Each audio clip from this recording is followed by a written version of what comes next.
To understand sedimentary rocks, we had to go through the previous chapter, that interlude, which provided the background so that you can understand how sedimentary rocks become.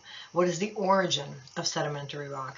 So we talked about the weathering and the erosion of existing rocks, how the different processes, and of course gravity as well, become agents of erosion in this sedimentary rock creation process, so to say.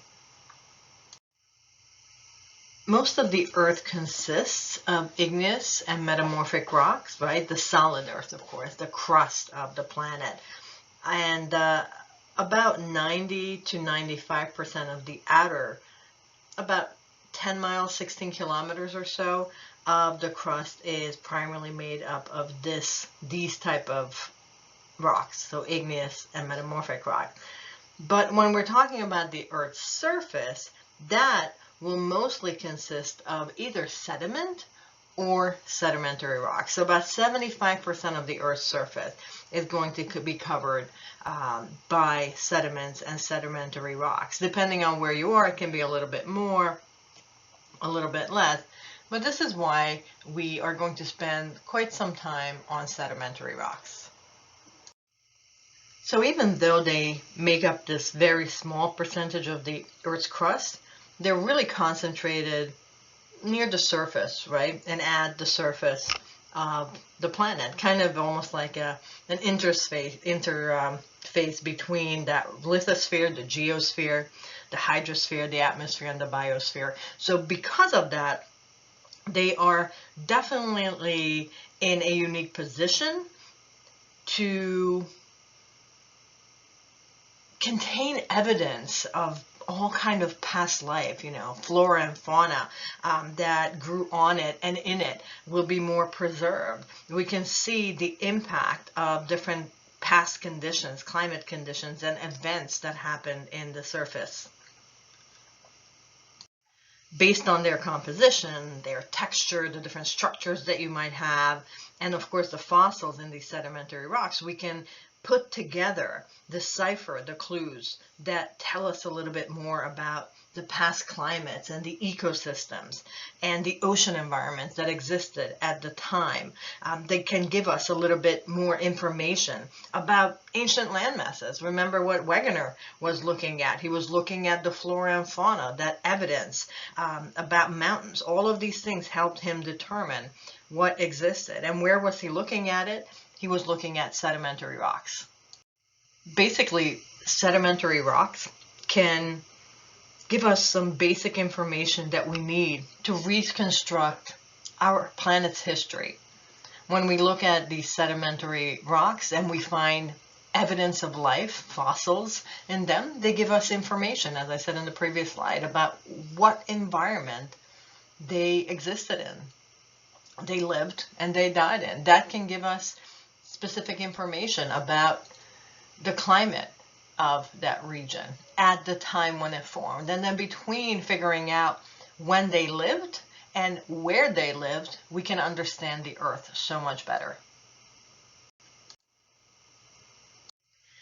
Of course, it's not just knowing about past environments and who lived there and what lived there, but these sedimentary rocks are also going to be economically significant as well. I mean, all I have to say is, coal, oil, natural gas, uranium, all of these are energy minerals that we can look at, right? They're derived from sedimentary rocks.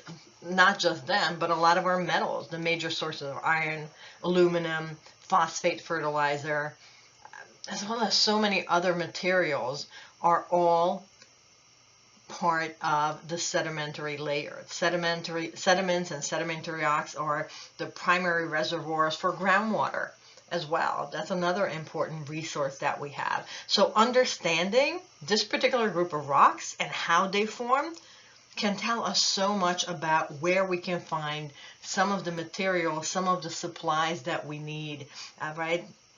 For these important resources. How do we find them? Where are they? Understanding geology can give us this economic advantage in knowing where these items are located on the planet.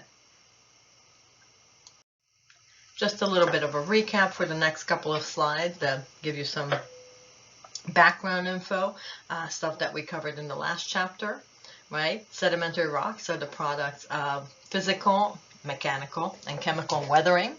And due to this physical and chemical weathering that we're seeing, we can see a changed environment.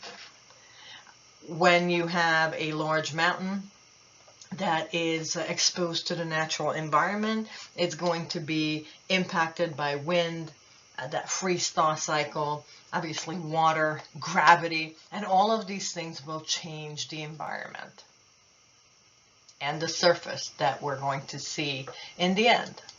Due to this exposure, the mountain can be impacted by that running water I mentioned, which will take pieces, particles off of existing rock. That water can trickle into tiny little crevices and go through the freeze-thaw cycle, or it can just evaporate, causing minerals to form in these cracks, right? The glacial ice, glaciers can start breaking down the rock, carrying material from one location to another location. And in this chapter, we'll see what happens to all this sediment. They go through the rock forming process, diagenesis. That's when you change the sediment from one type of environment, one type of material, sediment, into sedimentary rock. Now, you can also take existing sedimentary rock and change it into a different type of sedimentary rock in certain high temperature and high pressure environment. You know, that's another thing that we'll be talking about in this chapter. But you had a mountain, erosion, weathering, broke pieces off it. Then some erosional agent carried those pieces someplace else, took it, buried it, compacted it, and bang, out comes sedimentary rock. It seems pretty easy, but it still takes a really, really long time. On this image, you can kind of see a portion of the rock cycle just going from weathering to the sedimentary rock formation process. So you have, of course, the mountain that I was talking about previously.